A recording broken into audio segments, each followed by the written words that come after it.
Bonjour et bienvenue à tous au podcast L'immobilier autrement avec Léa Chebli et Oriane Fruchet. On est vraiment content d'être là avec vous aujourd'hui. Donc, vous vous trouvez dans le volet investisseur et on va discuter avec vous de tout ce qu'il faut savoir avant de signer un bail avec un locataire. Donc, on sait que c'est la haute saison. Plusieurs d'entre vous êtes probablement en recherche de locataires si vous avez des logements à louer. Certains d'entre vous, c'est peut-être la première fois que vous allez signer un bail. Alors, avec Oriane, aujourd'hui, on a décidé de vous donner un peu une recette, une genre de marche à suivre ABCD de tous les éléments que vous devrez faire pour vous assurer de trouver les meilleurs locataires possibles. Donc, la première étape, on commence tout de suite avec le premier élément de la recette qui est le pré-filtre. Alors, Oriane, toi, comment tu vois ça? Quand on affiche un logement, ça va bien, on a plusieurs messages. Qu'est-ce que tu fais pour t'assurer de bien filtrer tes locataires avant une visite? Alors écoute Léa, je pense que ça dépend surtout du nombre d'appels, du nombre de demandes que je reçois. Je pense que quand c'est plus que 5, donc c'est plus que 5 par semaine, j'avais essayé cette technique, ça fonctionnait plutôt bien, donc ça fait plaisir de pouvoir vous le partager. Mais ce que j'avais fini par faire, c'est que je faisais une vidéo du logement et je l'envoyais donc aux futurs locataires et je les laissais regarder la vidéo pour voir en fait s'il y avait un retour. Mais je dirais qu'en général, quand c'est entre 2-3 demandes, faites-les, allez faire les visites à 100%. Mais quand vous avez énormément de demandes, ça peut être une astuce qui permet un peu de filtrer parce que des fois, les photos que vous avez fait avec votre téléphone ou les photos que votre courtier a fait, on comprend pas toujours tout. Donc, la vidéo, c'était vraiment plus pour montrer comment l'appartement ou la maison est fait. Donc, ça serait un peu la première astuce. Et donc, tu dis que ça a filtré, disons, sur 10 demandes de visite. Après que tu envoyais la vidéo, tu avais à peu près combien de personnes qui voulaient quand même visiter le logement? Je pense que sur 10 visites, quand j'envoyais la vidéo, je devais peut-être me retrouver avec 3 ou 4. Donc, c'est quand même oui, c'est quand même un bon filtre. Un bon premier filtre. Ben oui. C'est pas ce que vous devriez faire si vous êtes à 2 demandes par semaine. Mais si ça va au-delà, que vous avez des enfants, des amis à voir, des activités, ça peut faire beaucoup de va-et-vient. Donc, c'est une première astuce. Génial. Écoute, de mon côté, je pense que tu me connais, j'aime bien fonctionner par règle de 3. Alors, un des premiers éléments que je fais, c'est quand je reçois un message, surtout comme tu dis, un logement très actif, je demande d'habitude 3 questions aux locataires potentiels. Je demande qui va habiter le logement, quelle est leur occupation et pour quelle date ils le veulent. Parce que des fois, ils le veulent pour trop tôt, pour trop tard. Tu serais surprise du nombre de gens qui sont même pas capables de répondre. Et je te parle pas de faire de fautes d'orthographe. Certaine, hein?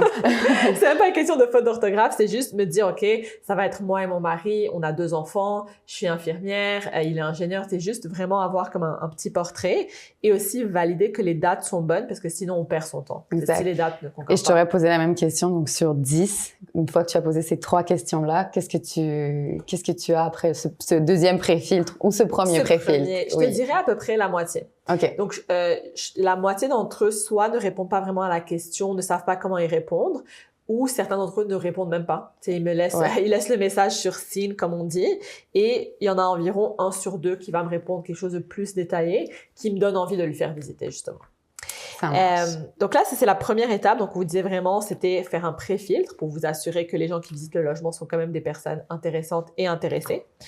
La deuxième étape, si on veut toujours rester dans notre analogie de recette de cuisine, c'est quand même l'enquête ou l'enquête de crédit. Donc, Oriane, à ce stade-ci, tu as fait des visites, ça a bien été, certaines personnes veulent le logement. J'ai posé les 3 questions du pré-filtre. Tu as posé tes 3 questions du pré-filtre.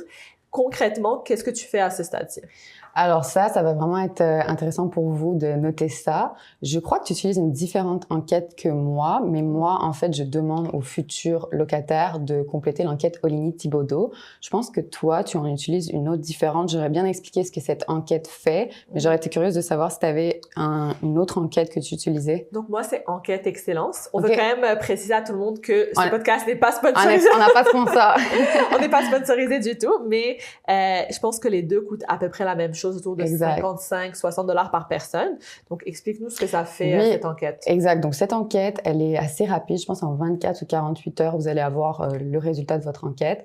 Qu'est-ce que ça regarde? Donc, ça regarde en fait le montant par mois mensuel que la personne reçoit en termes de revenus et ça regarde ses dettes. Donc, vous aurez déjà très rapidement une idée de, avec le prix de loyer, si la personne, elle peut se payer votre logement. Donc, ça, c'est la première chose que cette enquête regarde.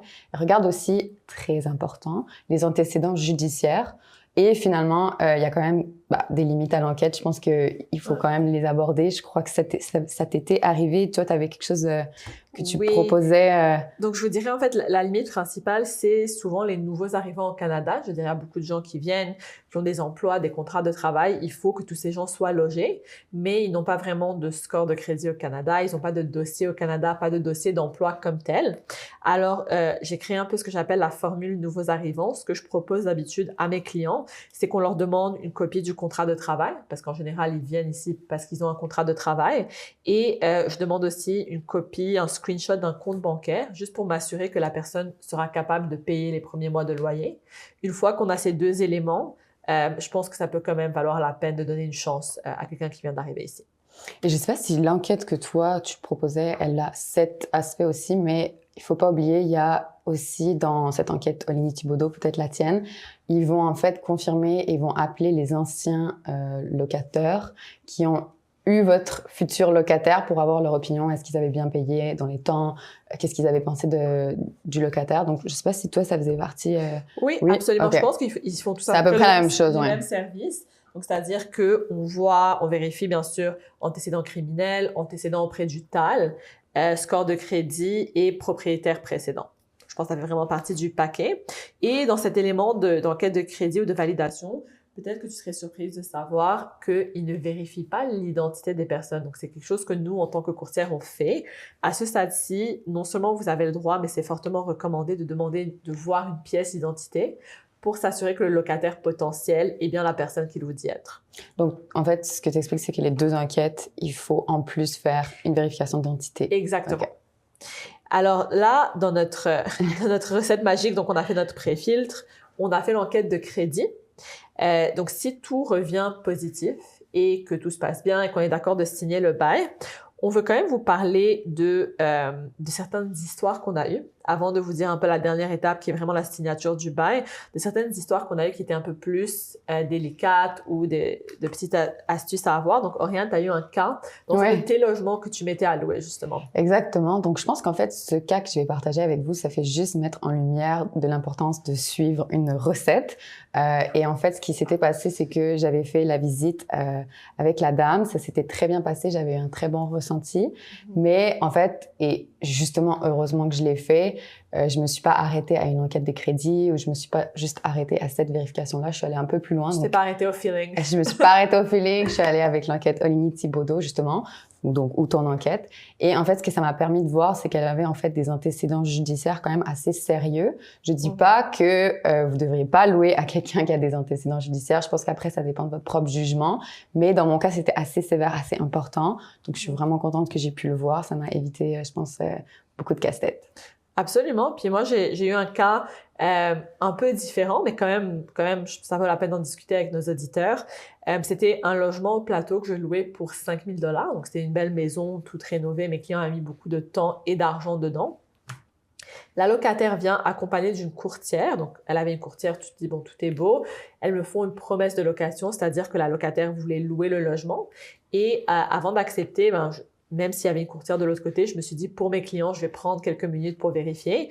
Je tape le nom de la locataire, justement, dans le dossier de la régie du logement et je vois qu'elle avait un très gros historique de non-paiement de loyer, problématique de propriétaire. Elle avait dû être expulsée, vraiment toute une histoire.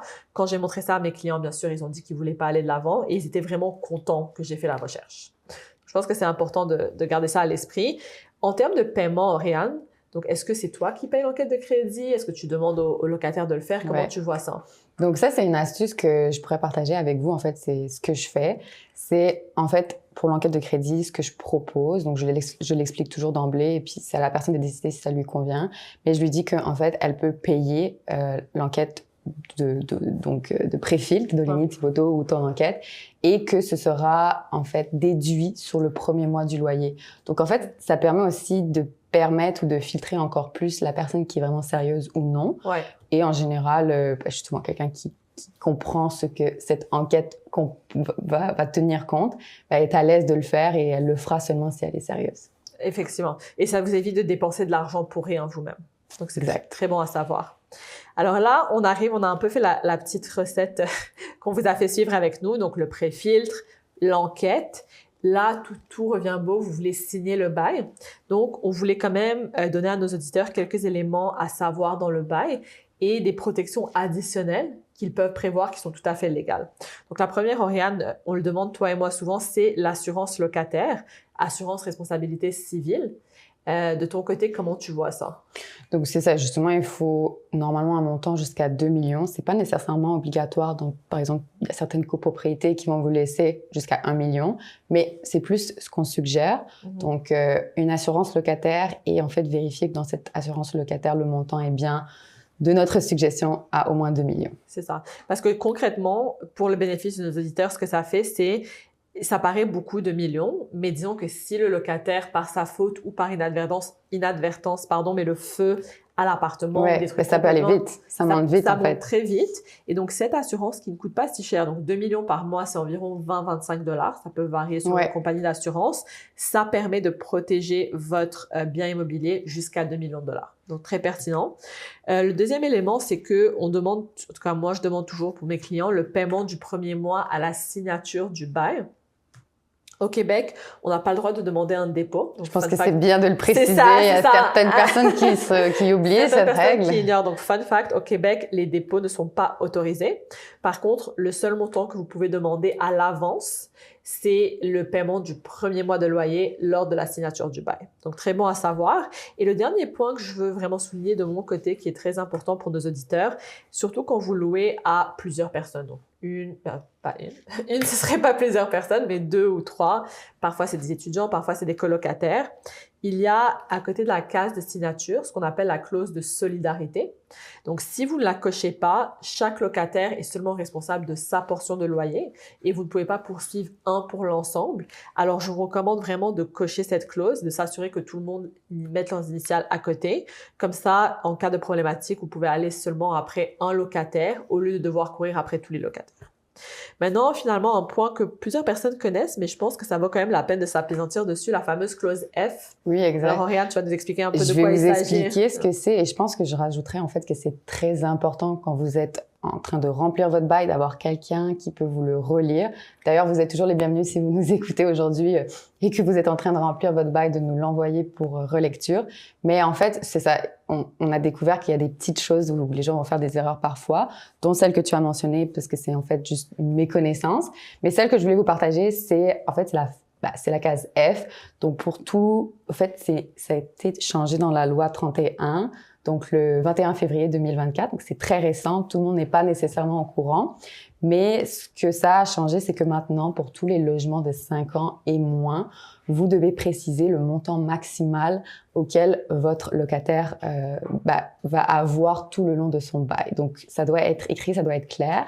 Et plusieurs personnes utilisent encore l'ancien bail, donc c'est vraiment important. C'est quoi la différence entre l'ancienne clause F et la nouvelle clause F? Eh bien, c'est ça. C'est que maintenant, il faut préciser le montant maximal dans ces 5 années que votre locataire, que vous comptez percevoir de votre locataire. Ouais. Exactement. L'augmentation maximale. C'est ça.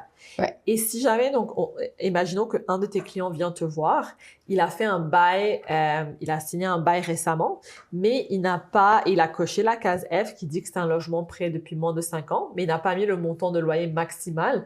C'est quoi la conséquence de ça?